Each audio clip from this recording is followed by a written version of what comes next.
solution de l'équation, les ondes progressives, tout court, donc ondes progressives. Alors, on a vu déjà donc les ondes progressives harmoniques qui sont des cas particuliers des ondes progressives. Donc, petit a définition. Donc, je vais donner la forme de l'onde. Donc, la forme de l'onde, c'est a de x et de t égale une fonction quelconque. Alors, quelconque, ça veut dire en fait, elle doit être quand même 2 fois dérivable et avec des dérivées continues, de x moins ct, où c est la célérité. Donc ça sera une onde qui se propage dans le sens des x croissants, ou x plus ct, et dans ce cas-là, ce sera une onde qui se propagera dans le sens des x décroissants.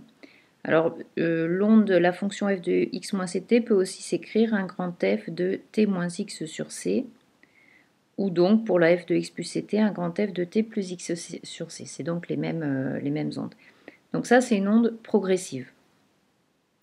Donc, expression à connaître par cœur, donc soit sous une forme, soit sous l'autre. Alors, à partir de là, c'est ce type d'onde, on l'obtient par exemple par superposition d'OPPH, soit donc sous forme, si f est une fonction périodique, sous forme d'une série de Fourier, soit sous une forme d'une transformée de Fourier. Donc, on voulait vérifier déjà que c'était effectivement une solution, puisque vous l'avez admis l'an dernier. Donc, alors, deux façons de le dire, soit tout simplement parce que c'est une superposition, on vient de le dire, d'OPPH et que les OPPH sont solutions de l'équation. L'équation étant linéaire, donc une superposition est aussi solution. Soit donc on va le vérifier ici avec la forme de l'onde pour s'habituer à ce type d'onde un petit peu particulier. Donc, je vais prendre ici donc un A de x et de t qui va s'écrire f de x moins ct. Alors, pour faire le calcul, vous pouvez éventuellement considérer, ça peut vous aider, que on définit une fonction u de x et de t qui est une fonction de deux variables, x et t, qui s'écrit x moins ct, donc elle dépend bien de x et de t. Et du coup, le a de x et de t s'écrit comme du f. F, attention, est une fonction d'une seule variable, vous voyez dans l'expression. Donc ce serait du f d'une seule variable qui est x moins ct, c'est-à-dire en fait du f de u de x et de t. C'est-à-dire c'est une fonction composée en fait du f rond u. Voilà. Donc pour les dérivés, c'est peut-être plus simple parce que du coup du f rond u, quand vous le dérivez, ça va faire apparaître donc les dérivés des fonctions composées que vous connaissez. Donc si je veux calculer donc le dA sur dx, je vais avoir, ça va donc faire du du sur dx, donc c'est un dérond puisque u est une fonction de deux variables, fois la dérivée de f par rapport à sa variable, qui est donc u, et comme f est une fonction d'une seule variable, on peut éventuellement, au lieu de marquer df sur du, faire apparaître f' de u, puisque là, avec une seule variable, il n'y a pas d'erreur sur la variable. Donc du sur dx, vous voyez que u c'est x moins ct. Donc x et t étant indépendants, quand vous dérivez u par rapport à x, t étant constant, du sur dx, c'est simplement le coefficient qui est devant le x, c'est-à-dire 1. C'est la dérivée en fait de x par rapport à x, ça fait 1. Donc c'est simplement égal à 1 fois donc le f' de u, c'est-à-dire de x moins ct. Donc quand je dérive une fois a par rapport à x, ça me fait ceci. Donc si je le dérive deux fois, puisque c'est ce qui intervient dans l'équation de D'Alembert, je vais donc de nouveau avoir le 1, donc ça vaut 1. Le f' de x moins ct, je veux le dériver, donc même chose. Ça va être donc la dérivée de f' de x moins ct par rapport à sa variable. Ça va me faire une dérivée seconde, donc ça va être f seconde de u, c'est-à-dire de x moins ct, multiplié de nouveau par la dérivée de u par rapport à sa variable, c'est-à-dire du par rapport à x, c'est-à-dire du sur dx, donc qui vaut 1, comme on l'a dit tout à l'heure. Donc voilà la dérivée de a seconde par rapport à x. Alors si maintenant je m'intéresse à la dérivée de a non pas par rapport à x mais par rapport à t, on va avoir le même genre de choses, c'est-à-dire que ça va nous faire du du sur dt multiplié par f' de u. Donc du sur dt, cette fois-ci u comme c, x moins ct, Donc dérivé de u par rapport à t à x constant, ça revient à dériver simplement le moins ct par rapport à t, puisque x est une constante, dans ce cas-là, dérivé fait 0. Et donc la dérivée de moins ct par rapport à t, bah, c'est moins c. Donc ça va faire simplement moins c fois f' de x moins ct. Et donc si je redérive une deuxième fois, bah, ça va remultiplier en fait, hein, ça va marcher comme tout à l'heure pour la dérivée seconde. C'est-à-dire qu'on va avoir de nouveau le f' qu'on dérive par rapport à sa variable, donc ça va faire du f seconde de x moins ct. Et donc multiplié par, alors le moins c bien sûr qui reste, et quand on redérive donc u par rapport à t, puisqu'on remultiplie par du sur dt, on va avoir la dérivée de u par rapport à t qu'on a déjà calculé qui valait moins c. Donc ça va faire moins c fois le moins c d'avant, ça va faire du c carré. Et donc quand je remplace dans l'équation d'Alembert, qui s'écrit d2a sur dx2 moins 1 sur c carré, d2a sur dt2 égale 0. Donc je vais vérifier que ça est égal à 0. Donc je remplace par ce qu'on a trouvé. On a trouvé que c'était du f seconde de x moins ct. Moins 1 sur c carré fois le c carré fois f seconde de x moins ct. Bah, le moins c carré sur c carré, ça fait 1. Donc on trouve que ça fait 0, quel que soit x et t. Donc f a en nombre progressif est bien solution de l'équation de d'Alembert.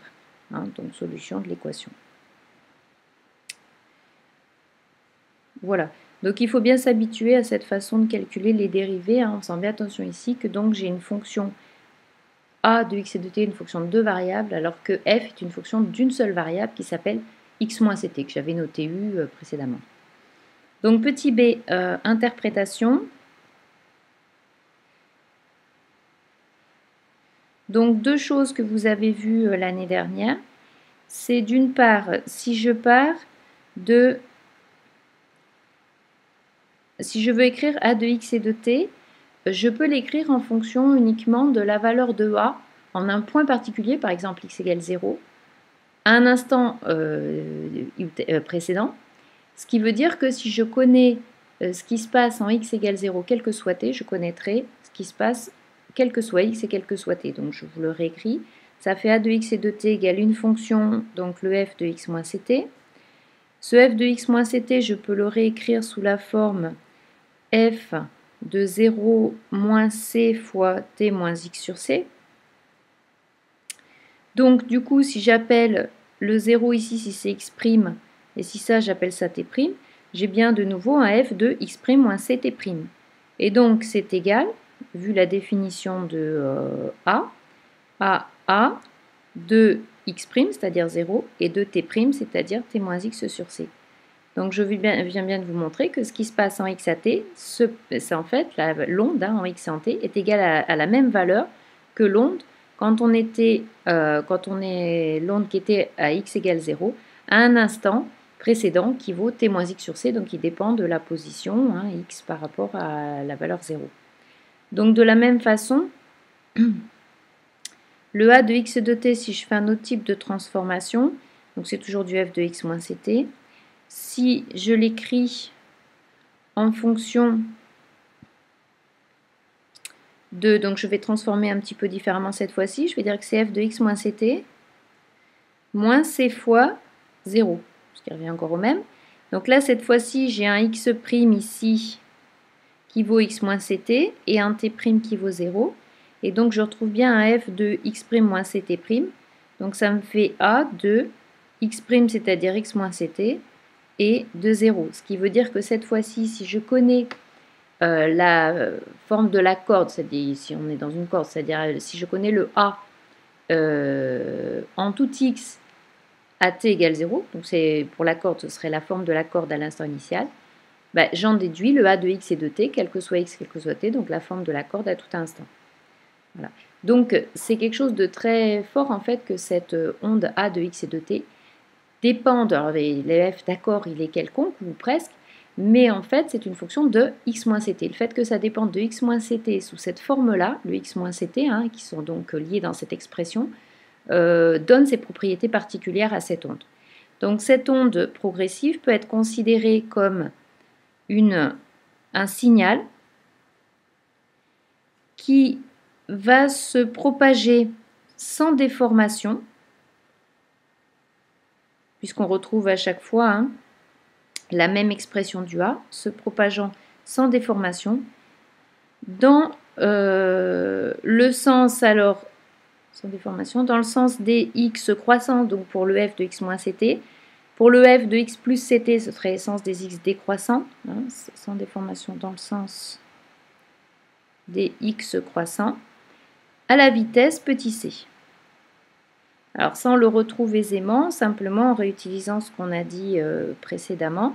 C'est-à-dire que si on fait un dessin où on connaît le a de x et de t en fonction de x, donc on se place à t égale 0 ici, donc j'ai ce signal, mettons qu'il y a cette forme-là. Et si je regarde avec ce que j'ai écrit au-dessous, le a de x et de t en fonction de x, mais cette fois-ci à un instant t ultérieur, on voit qu'on retrouve, hein, ici il suffit de reprendre la forme au-dessus, exactement le même signal, donc qui s'est bien propagé. Et si on regarde la distance qui est ici, bah, c'est le fameux ct hein, qu'on avait ici, x moins ct. Donc du coup, on voit bien que le signal a avancé de une distance ct pendant t, donc c étant constant, ça correspond effectivement à une célérité, donc une propagation à la vitesse c du signal. Donc même remarque hein, pour le signal avec le f de x plus ct, hein, ce serait dans ce cas-là dans le sens des x croissants, ça revient en fait à changer c en moins c. Donc, ça, c'était pour les ondes progressives. Alors, je vous montre ici un petit programme donc avec une forme quelconque de la fonction f. Hein. Donc là, voilà, ça, c'est une onde progressive. Ça a un signal qui se propage sans se déformer dans le sens des x croissants. Hein. Voilà. Donc, je vous montre aussi une petite vidéo d'une expérience. Donc, pareil, on a pris une corde horizontale hein, et simplement, on envoie un signal qui va se propager dans la corde. Alors, comme ça se propage vite, hein, je vais vous montrer, on le voit 2 fois à vitesse normale. Et après, je vous montre au ralenti pour voir ce que ça donne. Voilà, donc ça, c'est à la vitesse rapide. Et après, on va le voir à la vitesse plus lente hein, avec le signal. Voilà, qui se propage dans la corde sans se déformer vers la droite. Donc voilà, ça c'est l'onde progressive.